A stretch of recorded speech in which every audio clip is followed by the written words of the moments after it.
Ahí sí. Ahí sí, disculpe. La suma de los valores de las caras de los dos lados. Entonces, ¿qué implicaría esto? Que yo voy a poder hacer ahora un conjunto nuevo, que son los posibles resultados de uno más uno, que es, lo voy a hacer tal cual, hacia acá, que va a ser,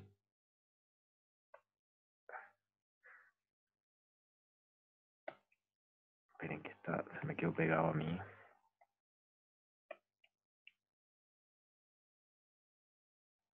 Ahí sí.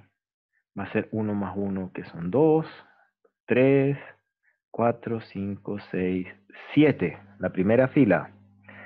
La segunda fila, bueno, 8, 9, 10, etcétera. ¿Ok? Hasta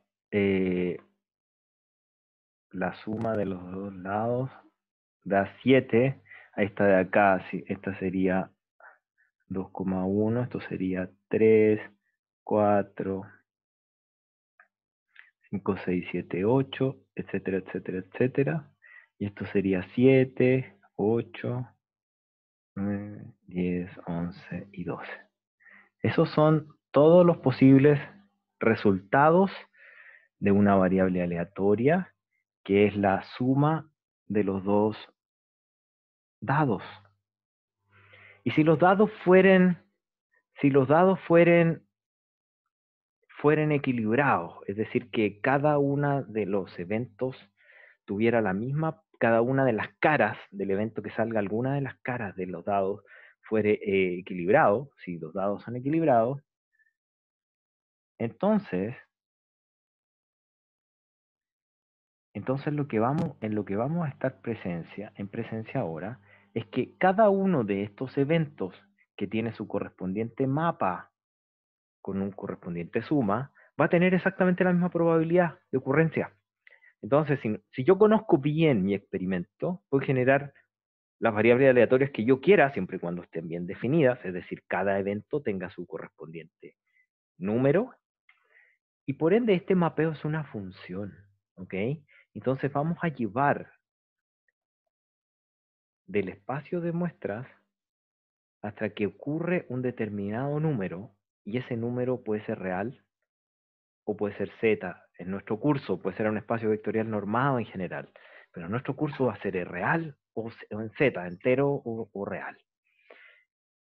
Y por ende la probabilidad ahora ya del evento que salga 1, 1, por ejemplo, va a ser igual a la probabilidad del evento que salga 2. ¿Ok? ¿Y cuál es la probabilidad del evento que salga 2? La única forma de que salga 2 es con que salga 1, 1. Y la única probabilidad que salga 1 es que salga 1 en un dado, 1 en el otro. ¿Y cuánto es esa probabilidad? ¿1 entre cuántos? ¿Cuántos casos hay acá? 36. ¿Ok? Entonces 1 partido por 36. Y con eso se conforma así lo que les escribí acá. ¿Ok? Para que escribirlo no, ya no me queda más espacio en la otra hojita. Entonces aquí desarrollé este ejemplo. ¿Ok? Estos dos casos son únicos, que 6 es 6 y 1 es 1, pero todos los casos de entre medio, por ejemplo el 7, combina 1, 6, 2, 5, etcétera, todas las que están acá, y por ende suma todas las veces que son 1 partido por 36. Y es así como se arma, por ende, un mapeo. Un mapeo, ¿a qué me refiero con mapeo? Armar esta variable aleatoria a través de un evento. Ese es como lo más aterrizado. ¿Ok? Esta es la explicación de la estrella que les puse más arriba. ¿Ya? La explicación de la estrella que puse más arriba. Disculpen la letra, pero estoy en mi propia pantalla, así que por eso que me cuesta tanto escribir más chiquitito. ¿Ya? Tómenlo como una pizarra. Tómenlo como una pizarra. Vamos ahora sobre un concepto que es la función acumulativa de distribución. La función acumulativa o acumulada de distribución es la f grande que ustedes ya conocen, y esa función f grande, como su nombre lo indica, es una hace una suma o hace una suma de arrastre de una determinada variable aleatoria hasta un determinado número que es su argumento. Es decir, la función de probabilidad acumulada es una probabilidad, como está acá, como lo voy a mostrar ahora en otro color. Es una probabilidad. Se me desapareció el rojo. Acá está el rojo. Es una probabilidad. Pero esa probabilidad, de hecho lo voy a escribir acá con otra letrita, esa probabilidad está definida sobre un argumento donde ese argumento indica hasta dónde voy a llegar sumando desde el menos infinito hasta el valor a. Entonces, no se me vayan a confundir con esa x chiquitita que está ahí, que es igual a, y como es un argumento, le puedo poner el nombre que yo quiera. Es un argumento, hago lo que quiero con esa letra, y le puedo poner el nombre que quiera, puede ser estrella, carita, casa, x, a, puede ser lo que sea. Ese es el argumento de la función. Pero lo que es la que sí es importante conservar es la variable aleatoria. Esta es la variable aleatoria BA, esta es la variable aleatoria BA, y lo que estoy preguntando es que esa variable aleatoria ahora va desde menos infinito hasta el valor x chica o hasta el valor a, o hasta el valor del argumento que yo defina. Entonces acumula toda esa medida de probabilidad. En esa acumulación, uno puede ya tomar, y desde la mera definición, así en palabras que estamos haciendo ahora, ya podemos sacar algunas conclusiones directas. Y esa conclusión es, como es una probabilidad, aunque vaya acumulando, necesariamente no puede superar al 1. Siempre es menor que 1. Y también va a ser mayor que 0. Entonces, tiene las mismas propiedades que la probabilidad. Está entre 0 y 1. Sí, está entre 0 y 1. ¿Es positiva? Sí. Adicionalmente también pasa eso. Pero hay otro tema que es relevante. Imagínense, como está definida como un menor o igual, al crecer el número A, el argumento, yo lo único que voy a hacer es ir agregando más medidas de probabilidad. Como las medidas de probabilidad son todas positivas, necesariamente, o no negativas, por decirlo así, necesariamente voy a ir agregando algo mayor o igual que 0. Y por ende, esta función es no decreciente. No digo creciente absoluta porque pudieran haber eventos que tienen probabilidad, pudieran haber espacios, por ejemplo, si es discreta, espacios de números donde fuere 0, pero necesariamente no decrece, ¿ok? Es no decreciente. El otro tema es que cuando yo me voy a infinito, es decir, cuando a tiende a infinito, cuando x chiquito tiende a infinito, ¿cuál es el límite de la función de distribución? Lo que estoy diciendo en palabras es que estoy recorriendo todo el espacio en el cual existe la variable aleatoria. Y por ende, si es que estoy recorriendo todo el espacio, ¿cuál es la probabilidad de que algo ocurra? Esa es la pregunta. La probabilidad de que algo ocurra, si mi experimento está bien definido, es 1. Y por eso que ese límite es 1. ¿Ok? Después de eso, me salto porque ahí está la explicación del ejemplo. Para el otro lado, vamos al otro extremo. ¿Cuál es la probabilidad de que no ocurra nada? O que x o que a se vaya, que x chica o que a se vayan a menos infinito. Eso implica equivalente a que no pasa nada. ¿Cuál es la probabilidad de que no pase nada? Y la probabilidad de que no pase nada, si es que mi experimento está bien definido, es igual a 0. Porque debe pasar algo cuando se ejecuta el experimento. Con todas las expresiones anteriores, podemos llegar a definir lo que sigue. O sea, si yo hago, eh, si yo tengo un rango y yo quiero analizar ahora no solo la probabilidad de que la variable aleatoria sea menor o igual que un cierto número p, sino que además yo tengo un rango, yo siempre puedo analizar este rango como la unión, digamos, como, como el complemento de que x sea menor o igual que a y como que x sea menor o igual que a. Entonces, por ende, yo puedo siempre analizar esto como una diferencia y me da lugar a esta ecuación que está acá. Esto sale derecho de la ecuación de arriba, no le voy a dar más vueltas, están en los libros y todo, pero básicamente cuando tienen el rango de ir de A hasta B, ustedes pueden hacerlo por la simple resta. En el gráfico, cuando lo veamos más adelante, lo vamos a ver clarísimo y ahí se los voy a mostrar en un grafiquito que hice más abajo y si no lo hice, lo dibujo ahora mismo. ¿Ok? Entonces, Lo otro que es directo es que si A es mayor que B, y ya se da por el tema de que es una variable, digamos, es una función no decreciente, si A es mayor que B, necesariamente la acumulación hasta B va a ser mayor que la acumulación hasta A, ¿ok? Que es lo que está acá, ¿ya? Entonces esa propiedad también se va. Porfa, ocupen el mayor igual porque, y acá también, ahí les corrijo, ocupen el mayor igual porque en estricto rigor así mayor estricto está incompleto, está malo, ¿ya? Porque pudiera no crecer, pero lo que no hace es decrecer.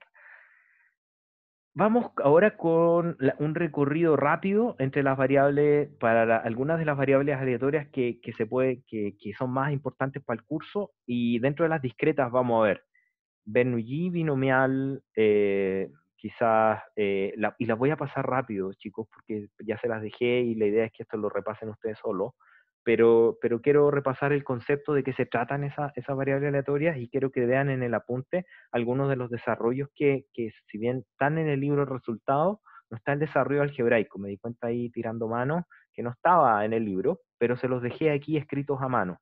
Algunos trucos que son bastante sucios en realidad, sucios entre comillas, son de álgebra bien básica, como el ni quita ni pone, el de agregar y restar cosas que son iguales para hacer construcciones algebraicas que se asemejen para cumplir el objetivo que uno ya conoce.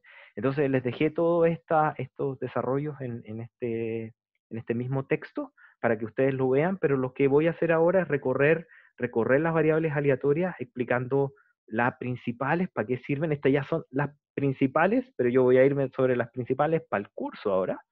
Las que están en el apunte son binomial, Bernoulli, Bernoulli binomial, la Poisson, creo que puse, eventualmente puse otra más. Dentro de las continuas, lo habitual es uniforme normal, es la exponencial, por supuesto. Las dos más importantes para el curso, las dos más importantes para este curso son la exponencial y la Poisson. Ya lo vamos a ver más adelante por qué, pero igual las otras se necesitan por construcción. Bueno, una variable aleatoria discreta es una variable aleatoria que se construye a partir de un espacio de muestras numerable, ya sea finito o infinito. El ejemplo que hice unas páginas más arriba era un ejemplo numerable finito, que era la suma de los dos lados del lanzamiento de dos dados, digamos. ¿Okay? Ese fue un ejemplo como bien tangible de cómo se hace. Y lo que se puede definir respecto de una variable aleatoria discreta es el concepto equivalente a la densidad de probabilidad que ustedes ya conocen, que es la función de densidad, la función de probabilidad de masa que estoy poniendo acá. Y esa es una probabilidad puntual, es de un punto, y de un determinado punto en el cual yo sé que tiene probabilidad, como por ejemplo el punto en el que la suma sale 2, que es que salga la primera 1 y en el segundo dado 1. Ese punto tiene una probabilidad, y esa probabilidad puntual de masa le voy a poner nombre. Y ese nombre es P, ese P minúscula que está ahí. ¿Ok? Chiquillo, hasta el momento no sé, y por favor, con confianza, si voy muy lento, démonos, de verdad, son 10 segundos. Está muy rápido, está muy lento, necesitan, pregúntenme, porfa, si tienen dudas. ¿Les parece bien la velocidad? Veo bien, bien. Ok. Párenme si voy muy rápido o si no entienden. Aprovechen esta instancia, chiquillo. Igual voy a estar conectado por el foro y eso, pero porfa, no se queden con dudas. ¿Ya? Vamos, gracias por el feedback, pero, necesito un poquito de feedback, sobre todo que no estoy viendo las caras por razones obvias de la herramienta, ¿ya? Y que también estoy manejando mucho gadget y ya estoy viejito y no puedo, ¿ya? Vamos. Tenemos entonces este concepto de la función de probabilidad de masa, que es el equivalente a la función de densidad de probabilidad que ustedes ya conocen. Entonces, yo puedo definir dado que tengo una función discreta, yo puedo definir un conjunto de puntos x sub i para los cuales esa variable discreta tiene un valor mayor que 0. Por ejemplo, en la suma de dados yo sé que va entre 1 y 12. y que los valores que están entre medio, 1,5, 2,5, 2,7, etcétera, no tienen valor, tienen un valor cero para todos los otros valores. Entonces yo puedo analizar con esa definición que para esos valores en los cuales es positivo, que es lo que está aquí, necesariamente es la suma de todas las posibles opciones, es 1, que es la condición de normalización de la probabilidad, que nosotros ya la sabemos, la suma sobre el experimento vale 1. Pero esto es ahora esa misma condición de que es normalizado, ahora la podemos llevar a las variables aleatorias a través de su medida de función de probabilidad de masa, sumando por sobre todos los posibles eventos que tienen probabilidad mayor que 0. ¿Ok? Entonces esta condición de normalización debe cumplirse. ¿Ok? Y lo otro que es relevante, que a partir ya tan solo de la definición de la función f grande, uno puede encontrar la relación que existe entre la función de distribución f grande y la función de probabilidad puntual de masa p. La función de distribución acumulada y la función de probabilidad de masa tienen la misma relación que sus nombres los indican. Una es una densidad, la cual al yo sumarla o integrarla, yo puedo obtener el completo del otro. Ahí veo una pregunta, profe, la estrella debajo de la sumatoria, ¿podría leer eso? Lo agrando, no hay problema. Esto de acá es eso que está ahí, es X tal que la probabilidad puntual de masa de ese valor es positiva. ¿Ok? La cual se puede escribir de muchas maneras, Juan José. También se puede escribir como los i, tal que la probabilidad de x sub i es mayor que 0. Voy a ocupar esa nomenclatura más abajo. De hecho, la ocupé aquí, ahora que me estoy dando cuenta. Aquí la ocupé. Tiene mucha nomenclatura, pero lo que quiere decir es que es los valores para los cuales, el de más abajo, quiere decir los valores para los cuales la función de probabilidad de masa toma un valor positivo. Este significado del que está más abajo lo voy a explicar ahora, es justo lo que estoy explicando ahora, y tiene que ver con lo siguiente. De hecho, para que no exista duda entre qué es lo que es variable aleatoria y qué es lo que es argumento, voy a ponerle una A arriba. Supongo que esto se llama A y esto se llama A. ¿Ya? Le puse una A rojo arriba. Entonces, lo que yo quiero en esta parte de acá es sumar todos los posibles valores desde menos infinito hasta A, porque esa es la definición de f de A, vayan a verla más arriba, son todos los posibles valores de que la variable aleatoria x sea menor o igual que el argumento A. Eso es por definición. ¿Ok? Eso es la definición de f de x. Entonces, ¿qué es lo que pasa? ¿Qué es lo que pasa en ese orden de ideas? Que yo ahora, si lo quiero escribir en forma de la función de probabilidad de masa, yo tengo que sumar todos los posibles valores donde esta variable de probabilidad de masa está definida. Por ejemplo, en el caso de la suma de los dos caras de los dados sería desde el 1 al 12, pero tal que sea menor o igual que ese A, que es justo lo que está ahí escrito. ¿Ok? Entonces, esa es la relación que existe entre estas dos funciones. Y esta relación que es tan fuerte y tan potente nos va a perseguir por todo el curso. Porfa, chiquillos, en las evaluaciones, bueno, ahora van a tener acceso a los apuntes y todo, pero en la vida laboral hay que tener, créanme, pero así, de la punta de la lengua, qué es lo que es una función de distribución. Van a estar hablando todo el tiempo cuál es la probabilidad que ocurra esto, cuál es la probabilidad que ocurra este otro, qué pasa si es que unimos todos estos segmentos de consumidores, lo van a estar usando todo el tiempo, entonces es necesario que este concepto de densidad y de acumulada lo tengan, pero súper claro, y para el curso más todavía, ¿ok? Pero para la vida en general. Aquí les hice un dibujito, que es el dibujito que está hecho en el ROS. Si es que no es igual el número, los números, me disculpan, pero la idea de fondo es la misma. Creo que puse los mismos números, creo que sí. Pues, o por lo menos en la versión 11 que yo tengo del libro era el mismo. ¿Ya? Entonces, supongan que tenemos una variable aleatoria muy simple que tiene tres posibles valores x sub i. Es decir, los x sub i de esa variable aleatoria, los posibles valores que toman son 1, 2 y 3. Y supongan que la probabilidad que ocurran esos valores, 1, 2 y 3, son un medio, un tercio y un sexto. ¿Ok? Y por ende, yo puedo ahora construir a partir de esta relación que estoy marcando en una estrella, es decir, la relación que me une f grande con p, la función acumulada con la función de masa, puedo, si yo tengo la función de masa, puntual de masa, puedo construir la función acumulada.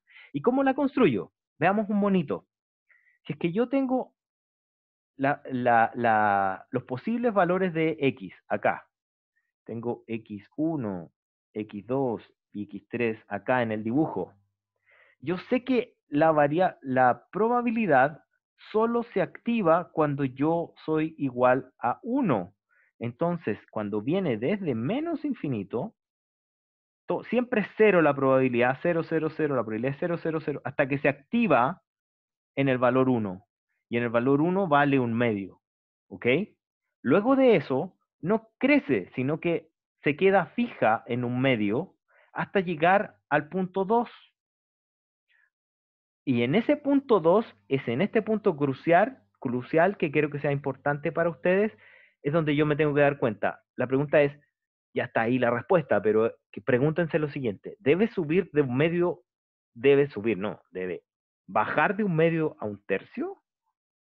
Y la respuesta es no. La función acumulada, como su nombre lo indica, acumula, suma. Entonces, desde un medio debe agregar ahora el valor que ya estaba incluido, porque lo que yo voy preguntando al crecer hacia acá, hacia el lado derecho, es que voy agregando el valor de x1 más el de x2, y por ende es un medio más un tercio, que son 5 sextos. ¿Ok? Y finalmente sigue creciendo ese A hasta que llega al punto 3 y pasa exactamente lo mismo. Y termina sumando ese último sexto que está acá, lo termina sumando hasta llegar a 1. Entonces se cumple lo que andábamos buscando. ¿Qué andábamos buscando? Observar la forma de esta curva. Y vemos que el límite de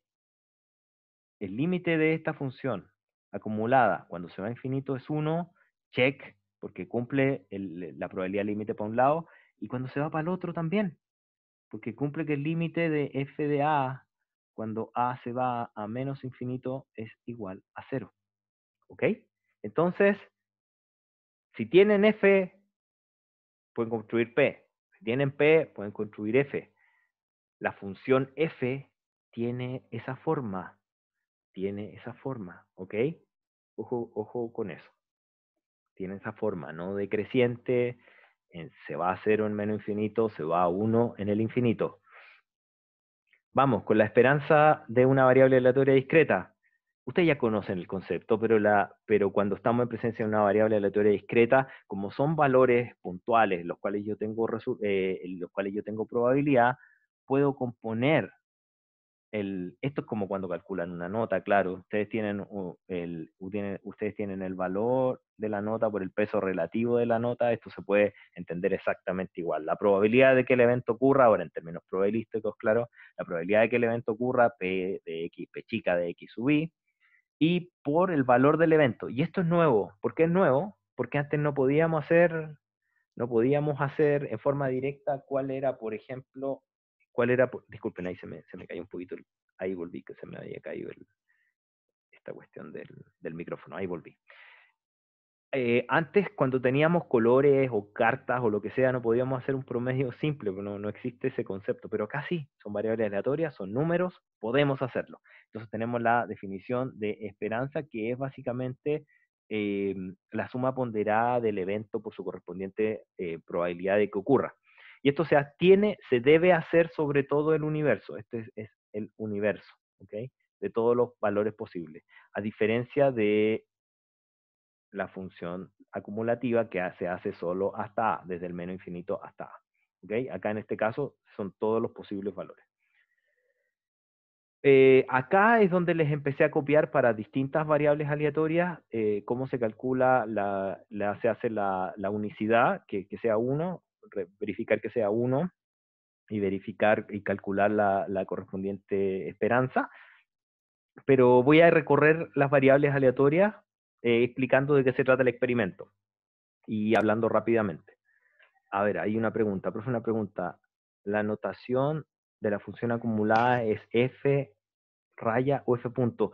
La respuesta es la notación que yo ocupo, que también no es tan, quizá no es universal, pero uno a veces para escribir funciones, uno dice que f es una función que va de un cierto dominio, por ejemplo, a los reales, ¿ya? Por ejemplo. Pero a veces como para ahorrar notación, uno dice que tengo la función f punto, como para hablar en genérico de una función y decir que eventualmente no me sé los dominios o que se dan por, no es que no me los sepa, sino que se dan por entendidos por el contexto de la explicación. Entonces la respuesta es f punto. Cuando me refiero, uno dice f punto es una buena notación. Ahora, cuando en el caso particular de la función acumulada, cuando yo hablo de f, es la probabilidad de que la variable aleatoria sea menor o igual que un valor a. Voy a borrar acá para ser más concreto todavía. Cuando yo digo f de a, es eso. Adicionalmente,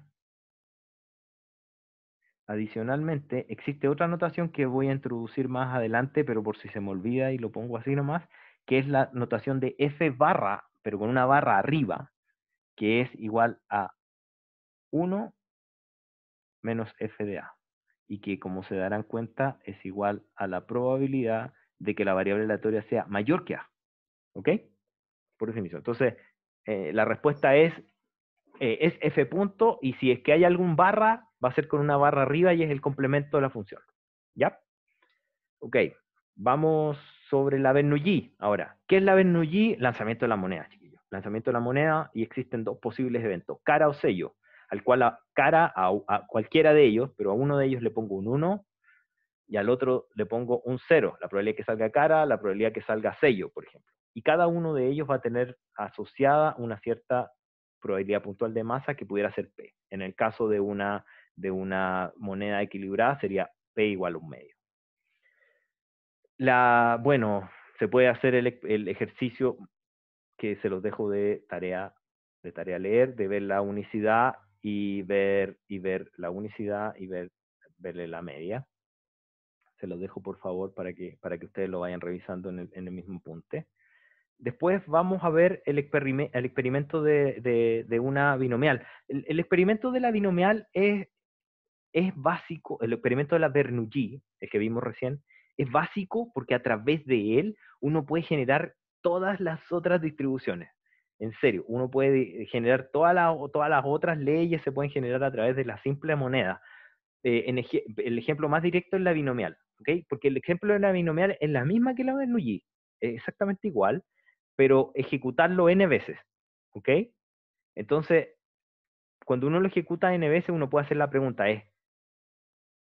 ¿cuál es la probabilidad de que yo haya sacado una cierta cantidad de triunfos sobre los n lanzamientos? ¿Ya? Entonces, ese es el experimento. Lanzan n veces y ven cuál es la probabilidad que yo tenga k triunfos entre n lanzamientos. Entonces, P de k, los casos, los triunfos, por ejemplo, si fueran triunfos, pueden ser derrotas. Estoy poniendo aquí como ejemplo de la explicación. La probabilidad de k triunfos, que es decir, que la probabilidad que la variable aleatoria tome el valor k, y eso tiene justamente, aquí pudiera ponerme a explicarlo con más detalle, pero tiene la forma de la binomial. ¿Por qué tiene la forma de la binomial? Porque hay que sacar toda la combinación posible. No es necesariamente que los K primeros sean triunfo y que los que siguen N-K sean derrotas, sino que es toda la combinatoria posible de que los triunfos puedan salir espaciados de a uno, pueden salir de distintas formas. Entonces, de esa manera, como pueden salir todas las combinatorias posibles, por eso que me aparece la combinación, y el P es justamente la probabilidad de que sean triunfo y el 1 menos P la probabilidad de que sean derrota. Entonces, que me salgan K triunfos sobre N totales y la probabilidad de que los K sean triunfo es P y la probabilidad de que los otros sean derrota es 1 menos P. Entonces, por eso que tiene esa forma. Y esa forma binomial ya se empieza a poner un poquito más complicado el cálculo el cálculo de tanto de la unicidad, que no es de unicidad, no es por único, es que, perdona, no es unicidad de único, sino que es normalizado, que sea 1, digamos, que la sumatoria sea igual a 1, que es lo que está acá. Pero es bastante simple en el caso de la unicidad, no lo voy a revisar, pero en el otro, pónganle atención porque es un poquito más difícil y lo único que va a hacer es que, y esto yo creo que no lo vi bien desarrollado, yo por lo menos no lo entendí, tuve que hacerlo de nuevo en el ROS. Aquí espero que se entienda mejor, pero es básicamente un corrimiento de índice de la variable aleatoria. Échale una miradita, no es un truco tan difícil, pero a la sumatoria lo que hice fue eliminarle el primer valor que era 0 y después hacer un corrimiento de k-1, que es lo que está acá. ¿Ya? Véanlo ustedes, por favor, el detalle algebraico, que no es la idea detenerse en detalle, en ese detalle algebraico ahora, pero tienen ahí el desarrollo. La geométrica nuevamente se puede armar a través de la Bernoulli, pero ahora sí que interesa el orden, ¿ya? En la anterior el orden no importaba, es decir, yo podía sacar K triunfos de entre N lanzamientos totales, pero acá la pregunta es, ¿cuántas veces tengo que lanzar hasta que me salga lo que yo quiero, o que me salga un triunfo, por ejemplo? Entonces, necesariamente el orden ahora se interesa. Entonces voy a tener de tantas derrotas al inicio como la pregunta, si me están preguntando cuál es la probabilidad de que al késimo evento obtenga mi primer triunfo, entonces van a pasar K-1 veces que voy a perder, que estas son las que están acá. Entonces, si son K-1 veces que voy a perder, voy a tener que componer todos esos eventos y si asumo que lo... ¿Para qué se hizo eso, profe? Expláyate un poquito más con la pregunta. No entiendo. ¿Te refieres en la geométrica?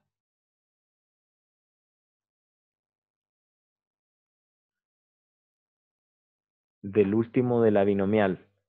Los cálculos que están hechos después de cada una de las variables aleatorias tienen la siguiente estructura. Yo tomo una variable aleatoria, explico el experimento y calculo para que suelten un poquito la mano, y les dejo a disposición de ustedes para que suelten un poquito la mano, dos cálculos. El cálculo de la unicidad y el cálculo de la media, de la esperanza. ¿Ok? Para eso lo hago, para que entiendan de qué se trata, cómo se hace y que vayan soltando un poquito la mano. Si es que ya manejan, ahí veo, para calcular el primer momento que corresponde a la media. Si ustedes ya conocen y lo conocen, conocen el concepto de momento, obvio, con eso pueden hacer todo, pero no me voy a meter con momentos acá en el curso, pero si lo conocen les sale mucho más fácil, de hecho, ¿ok? Así que pueden calcular media, pueden calcular unicidad, y la idea es básicamente que se vayan familiarizando no simplemente decirle la geométrica es este F, esta media y chao, sino que decirles cuál es el experimento y cómo se calcula su media, ¿ok? Eso. Sigamos con la geométrica.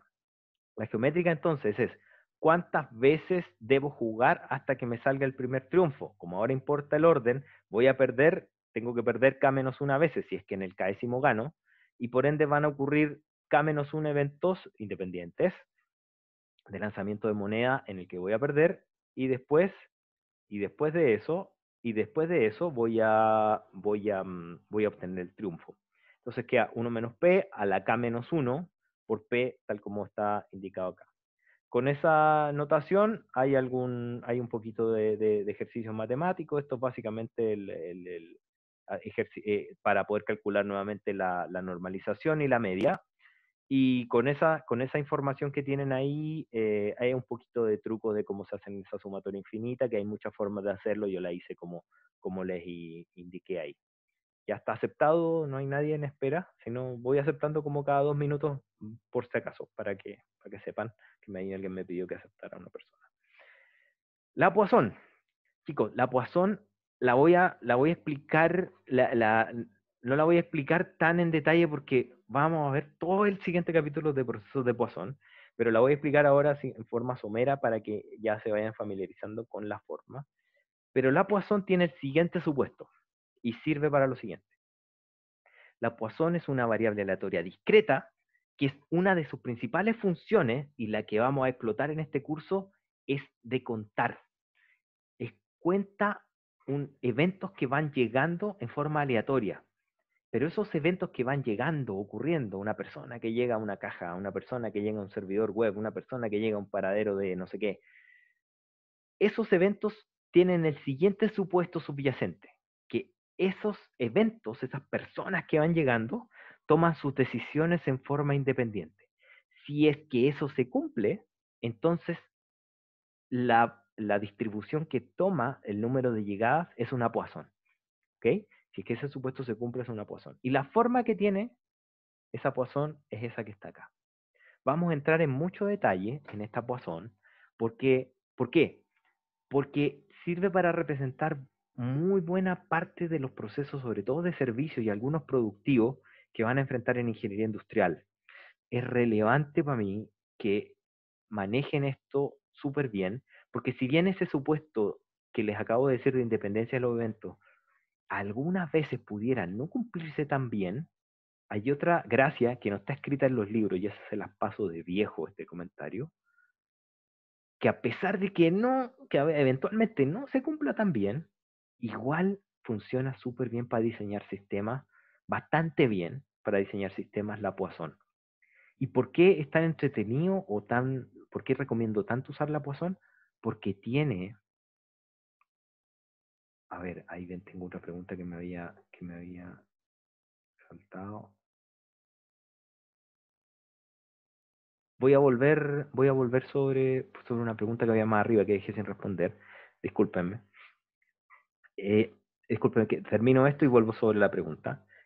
Y entonces cuando uno encuentra con algún tipo de fenómeno que si bien no se ajuste tan bien, igual la Poisson anda súper bien. Así que se las recomiendo mucho y por eso nos enfocamos en este curso más bien en ella. Aquí está el cálculo para la Poisson, de cómo se hace el cálculo de la media, el cálculo de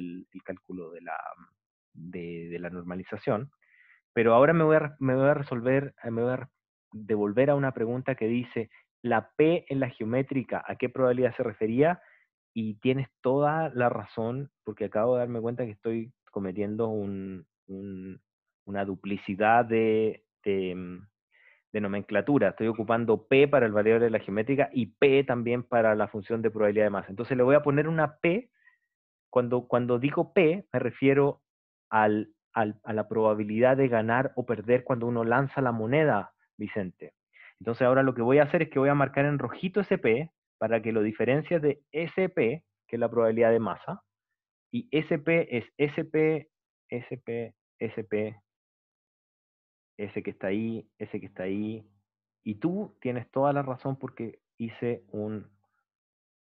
me abuso de una notación cuando en realidad ya estaba usando esa letra. ¿Ok? Entonces, espero que ahí quede un poquito más claro respecto de tu pregunta, y este P es la probabilidad de que me salga caro sello. ¿Ok? Ahí lo marqué en rojo para que los diferencien. El P rojo no es el mismo que el P negro. El P negro es una función, el P rojo es la probabilidad. Ponle Q si quieres, otra cosa. ¿Ya? Sigamos. Variables aleatorias continuas ahora.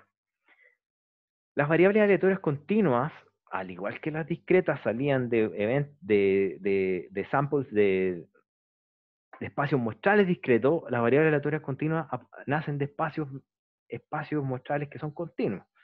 Lo típico que digo, la vida útil de algo, de un auto, de una ampolleta, de lo que sea. ¿Okay? La edad de alguien hasta que muera, lo que sea. ¿Okay? El tiempo, o algún tiempo.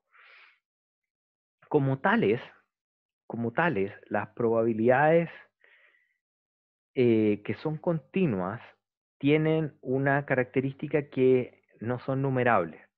Entonces, por ende, como no son numerables, la condición de que sea puntual ya se pierde. Es decir, que existe la probabilidad que un determinado punto sea un valor y ese valor es un escalón, en realidad es un delta Dirac, como se llama en matemáticas, pero es un escalón que donde justo en el 1 me aparecía un medio, justo en el 2 me aparecía un tercio. Acá no, acá es continuo. Entonces en su continuidad desaparece el concepto de masa puntual y aparece el concepto de función de densidad. ¿Ok? Y esa función de densidad se define sobre conjuntos. Aquí les pongo un warning. Cuando vayan al ROS pudiera, le puse B de hecho por eso, pudiera entrar, no me acuerdo si es con 2L1, pero entra en la teoría de la medida y entra en la definición de conjuntos que le llama conjuntos de Borel. Por favor, no, ojo lo que estoy poniendo, no entren en ese detalle. No pierdan tiempo en ese detalle porque esa construcción son construcciones que sirven si uno solo va a entrar a estudios más profundos en esta área. Si quieren hacer un magíster, si quieren hacer un doctorado, lo pudieran necesitar en esta área. Pero si no, no entren. Simplemente quédense con el concepto de que es un rango, como el que está acá, entre A y B, en el cual ustedes pueden hacer algún tipo de medición. ¿Ok?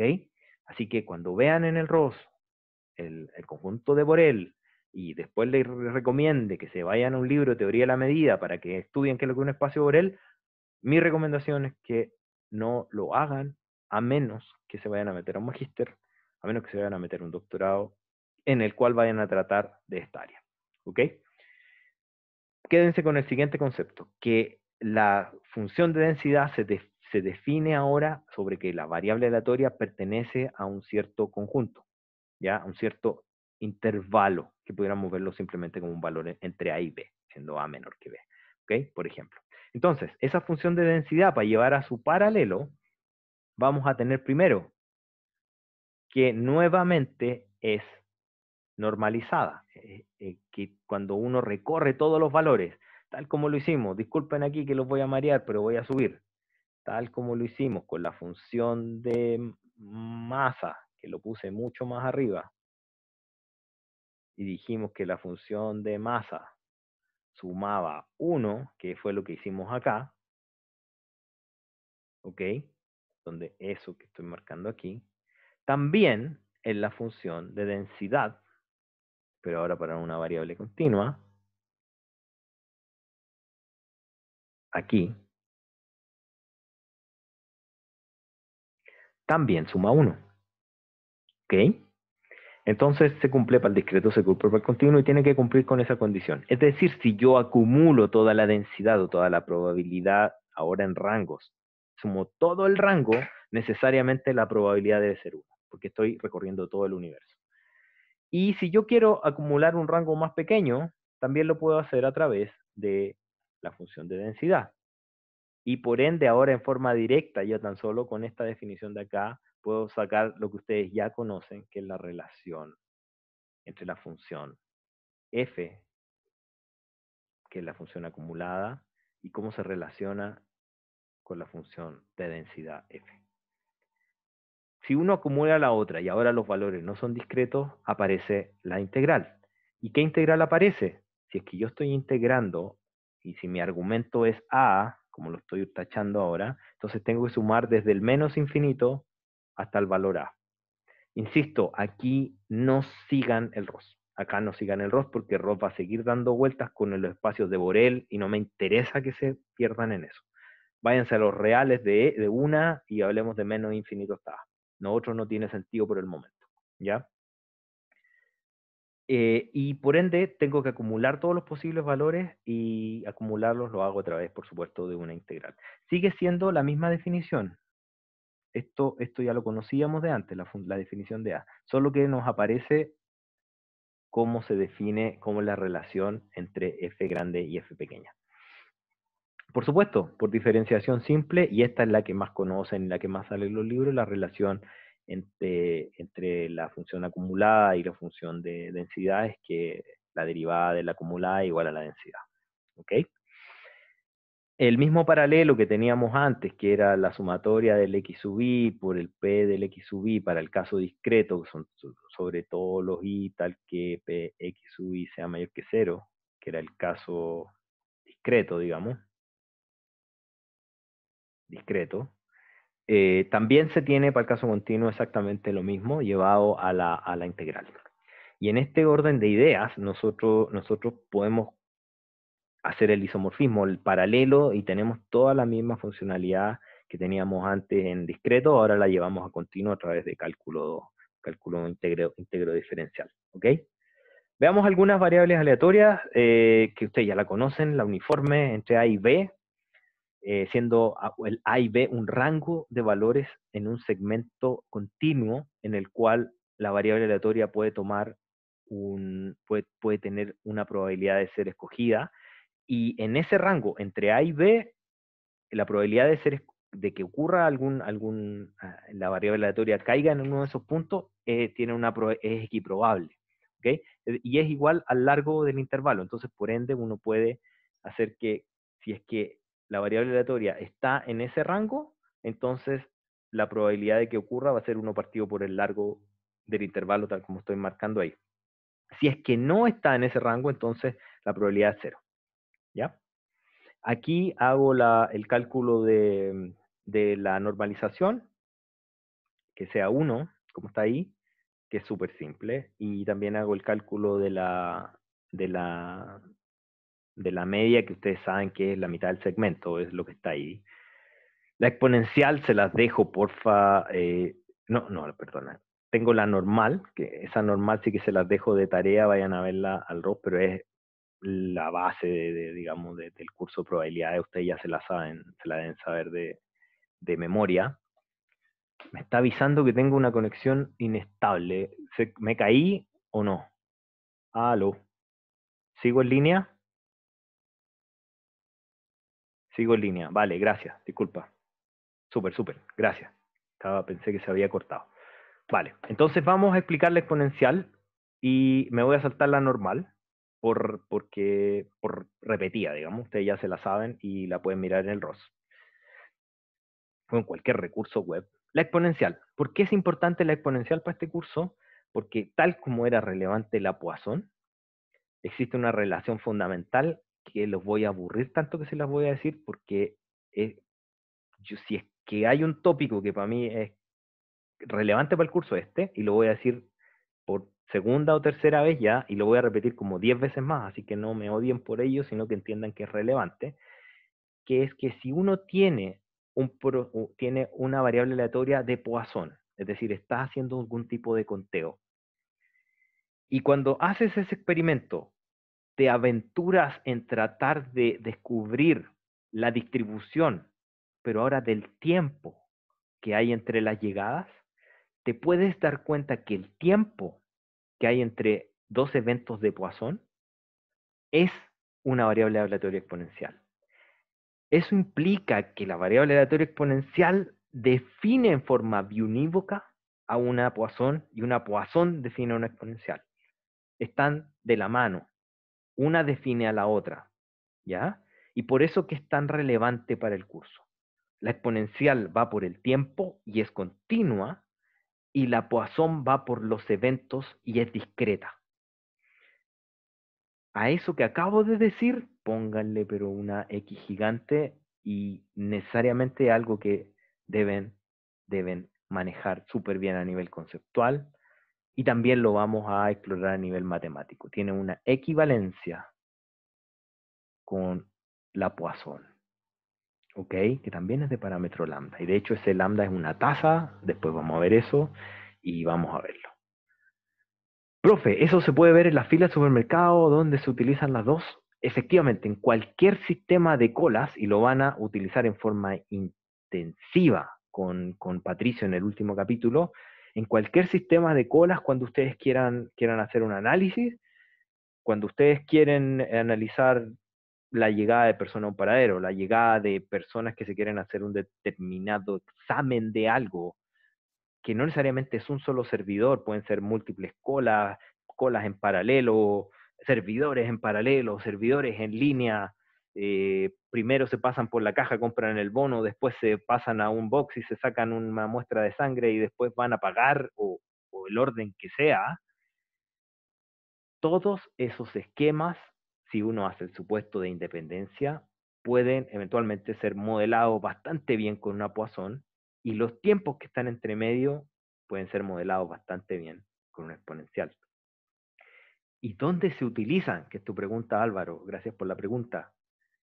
Cuando uno quiere diseñar un sistema, chiquillo, esto no es simplemente por la mera belleza de poder entender cómo llegan las personas, sino que, por ejemplo, les pongo un ejemplo, ustedes están en una universidad y llegan y les piden ayuda. Oye, ¿sabéis que el año pasado quedamos súper cortos de cajeros para recibir a las personas que venían a matricular a sus hijos?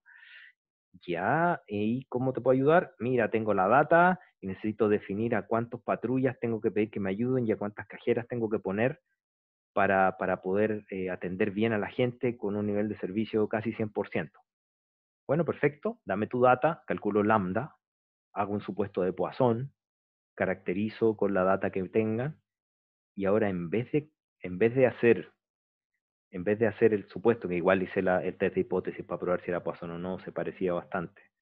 En vez de ocupar la Poisson por la mera belleza de ver que era una Poisson, dije, es Poisson, y en vez de eso que les dije, es Poisson, tiene esta tasa lambda, entonces voy a diseñar el sistema para que tenga una tasa de pérdida de tal manera que sea baja. Y esto sirve, ¿para qué se usa? Para diseñar sistemas de atención de cliente. ¿Ya? Eso es súper relevante. Y a eso nos vamos a enfocar. De hecho, casi todo el curso se va a tratar de eso. Perfecto. Vamos ahora, ya llegamos a 10 para las 3 y prometí no pasarme más. Chiquillos, antes que se vayan, me gustaría responder preguntas primero, pero el análisis de tiempo entre llegadas es una Poisson en una exponencial. Una exponencial, Juan José, es una exponencial. El tiempo entre llegadas es continuo y es una variable aleatoria exponencial cuando las llegadas cuando los eventos que ocurren son discretos y son Poisson. Lo vamos a ver muy repetitivamente en el curso. ¿Dudas? Vicente, el lambda en Poisson y exponencial es el mismo cuando uno quiere, claro, es el mismo si uno está caracterizando el mismo fenómeno, por ejemplo, las llegadas entre eventos y el tiempo de llegada entre personas a un paradero y quiere analizar la cantidad de personas que llegan al paradero, efectivamente son el mismo y son una tasa, son cantidad de personas por hora, por ejemplo, cantidad de buses por hora o por minuto, etcétera. Más preguntas. Dice, el Poisson es para flujos. El Poisson se usa también y lo vamos a usar para flujos uno puede hacer sumas de Poisson, por ejemplo, y vamos a ver que sumas de Poisson son Poisson. Pueden llegar a un banco personas que son del tipo select y personas que son del tipo común y corriente, y la suma de los dos sigue siendo Poisson. Es decir, sí, hay flujos discretos de personas, y cuando suman, una de las propiedades que vamos a ver de los Poisson es que siguen siendo Poisson. Profe, ¿cuándo va a estar disponible la clase en YouTube? Me voy a demorar, yo creo, no sé, quizás entre que grabe un par de horitas quizás, porque tengo que convertirla y después de convertirla, subirla. Y va a quedar grandecita, yo creo que unos 500 megas o más. Así que más o menos un par de horas, dame un par de horitas. ¿Ya? No hay problema. Chiquillos, más preguntas. Voy a seguir hablando. Si por favor les pido, voy a abrir un foro de esta clase. Bombardeen con preguntas en el foro, los voy a estar revisando, ojalá más de una vez al día. Voy respondiendo por ahí. ¿Por qué les pido que sea en el foro? Para que todos sus compañeros vean las preguntas. En la medida en que ustedes eventualmente tuvieran alguna duda que creen que necesita más atención, yo la voy a pasar a email. Pero en general les pido para que todos aprendan y aprendamos, porque yo también aprendo, háganla en foro. Otra pregunta, ¿mañana habrá ayudantía? No, parten la otra semana las ayudantías cuando tengamos un poquito más de material. Van a ser en la misma modalidad de las clases, les van a enviar el material antes, con las respuestas antes, y se van a unir una horita o 40 minutos como para que saquen las dudas. Después, el tema adicional se verá la próxima clase o se da por pasada. Se da por pasada, Juan José. Por favor, léanlo y sobre el mismo foro, mándenme preguntas. Por favor, sí, profesor, ¿podría repetir lo que dijo sobre la exponencial y la Poisson? Lo puso en estrella roja. No hay problema. Lo repito, esta estrella roja que está acá, que es súper relevante para el curso y la vamos a repetir hartas veces, se refiere a la relación de equivalencia que vamos a ver que existe entre una distribución exponencial y una distribución de Poisson cuando se entiende como un proceso de Poisson, que es justamente el capítulo que viene. Y es la siguiente. Cuando uno hace un supuesto de independencia en la toma de decisiones sobre ciertas entidades, digamos personas, para poner un ejemplo, que quieren asistir a cierto evento, o ir a un paradero de micro, por ejemplo, o ir a tomarse un examen de sangre, lo que sea, cuando uno asume que esas decisiones son independientes, el evento del número de personas que asiste al determinado punto de evento, que puede ser virtual o una caja, ese evento es Poisson. Cuando eso se conforma, el experimento es una Poisson. Se puede ser descrito como una Poisson. Es decir, que el P de K es igual a lambda a la K por E a la menos lambda partido por K factorial, que es lo que está más arriba. Cuando eso ocurre, uno puede hacer una equivalencia, chiquillos, y esa equivalencia no es implicancia, va para los dos lados, y uno puede asegurar que el tiempo que se toman en promedio, la distribución, la caracterización del tiempo entre dos eventos Poisson es una variable aleatoria exponencial. Y la variable aleatoria exponencial sirve para describir el tiempo entre los dos eventos, y la Poisson sirve para contar los eventos. Una es discreta, la otra es continua. El tiempo es continuo, el conteo es discreto. Sin embargo, si es que en un lado saben que se ocurre y que es una Poisson, saben derecho que el otro es una exponencial. Y viceversa. Si ustedes saben que el tiempo entre eventos es exponencial, saben inmediatamente lo otro, que la ocurrencia de los eventos es Poisson. ¿Ok? Así que eso era la estrella que había explicado. Chicos, porfa, lo otro con confianza, si quieren hacerlo en el foro, si quieren hacerlo por email, cualquier mejora que yo pudiera hacer en la entrega de los contenidos, me la hacen saber. Por el momento he tenido buena recepción en ambos cursos, así que lo que voy a hacer es ponerles el contenido escrito a mano antes, eventualmente algún PowerPoint. A mí me sale igual de lento ambas cosas, creo que pudiera ser mejor hacerlo a mano, así puedo detenerme a desarrollar aquellos pasos que no estén en los libros, que no estén en mi mismo apunte, y con eso después lo vamos recorriendo en esta misma nota, en este mismo formato más adelante, digamos cuando hagamos la actividad sincrónica, ¿ya? Si quieren, tengo algunas limitaciones con respecto al tablet, que tiene quizás la punta muy gruesa, a algunos no les gusta. Les pido por favor se apoyen del libro, y es válido para los dos cursos, porque los dos cursos tenemos un libro base, porque las características de la escritura no me permiten más pequeño si no me queda muy temblorosa o la letra muy mala, de hecho como la que está acá.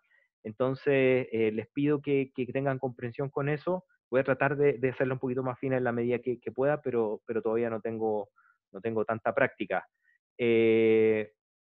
Y lo otro es que dice carpeta clase 3 también lo damos por pasado. La carpeta Trinidad, la carpeta que está en la clase 3 es justo lo de hoy, es repetido lo que dice hoy día. Después dice, ¿a qué se refiere con el libro base al ROS? Porfa, Felipe, escribe en tu Google, y lo dije en la clase anterior, escribe en tu Google lo siguiente: Introduction to Probability Models de Sheldon Ross. Y cuando escriba eso en Google, el primer link que te va a salir te va a ser de mucha utilidad. ¿Ya? Ese es el libro. ¿Ok? A eso me refiero. Ese efecto, Juan José, gracias. Creo que tú mismo fuiste. Te agradezco un montón. Y así que se los doy, Felipe.